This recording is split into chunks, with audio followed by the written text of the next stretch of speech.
In this lesson, you'll learn how to use the AI agent element to build advanced chatbot flows and generate intelligent, context-aware responses. With the AI agent element, you can incorporate AI into your chatbot flows to branch them based on user actions or goal completion and save data for personalized responses. You can place it anywhere in your flow, at the start, in the middle, or at the end. Before using this element, you need to connect an AI model in your chatbot settings. Go to Bot Settings, open the Integrations tab, select an OpenAI, DeepSeek, Claude, or Gemini model family, and click Enable next to it. This time, we'll go with OpenAI. In the API key field, choose your authorization method. You can use the token from your account settings or provide a dedicated token for this chatbot. Turn on the AI text response generation toggle so the AI agent element can inherit the token from your chatbot settings and use AI-generated replies instead of standard responses.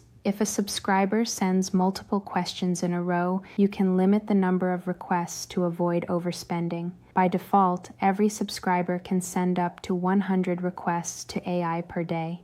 To learn more about how to integrate AI, follow the link attached to this lesson. Keep in mind that your AI provider account must have enough funds for the integration to work. In the AI agent element, click the model name in the upper right corner. In the model field, select the version you want to use. In the API key field, choose whether to inherit the token from your chatbot settings or use a dedicated key for this element. For OpenAI and Anthropic models, you can turn on real-time web search if the prompt needs additional information for a response. Next, you can select connected third-party tools and data sources. To add a new MCP server, you need to set it up in advance in the integrations section of your chatbot settings. For OpenAI models, you can also enable file search, for instance, across your knowledge base articles, product catalogs, and more.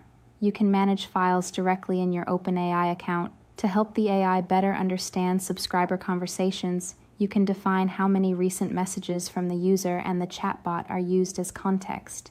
Keep in mind that including more messages increases the cost per request. To control response length and manage costs, set a token limit. In particular, 30 tokens may be enough for an online store, while 60 to 80 tokens work better for a consulting chatbot. A token equals about 4 characters or 0.75 words in English. The temperature setting defines how creative the responses will be. Higher values make them more varied and less predictable.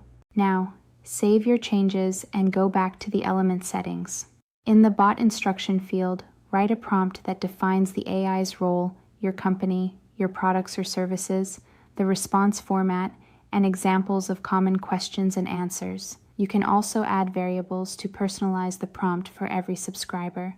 In the step type field, select the interaction mode. The first mode generates and sends a response immediately, which is ideal for simple one-turn tasks like translations or calculations. The second mode keeps the chatbot waiting until a specific goal is reached within a set time frame before moving the subscriber to the next element. You can also choose who initiates the conversation, the chatbot or the user. The first option works well for welcome messages or surveys, while the second works best when you want the user to ask a question or share information on their own.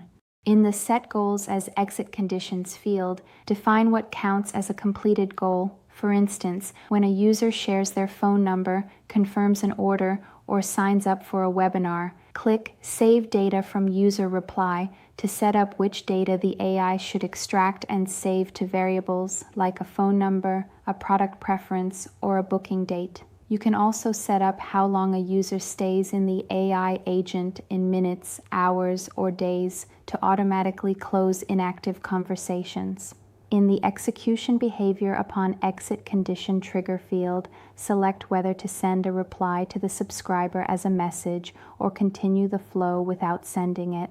Branch your flow by connecting the green exit point to the next element for subscribers who completed the goal, like a confirmation message or a payment button. For those who didn't complete the goal within the set time frame, connect the red exit point, for example, a re-engagement message or an open chat action. We keep enhancing the AI agent in SendPulse chatbots. Now, in addition to OpenAI, you can use models like DeepSeek, Gemini, and Claude and connect extra data sources with more integrations on the way.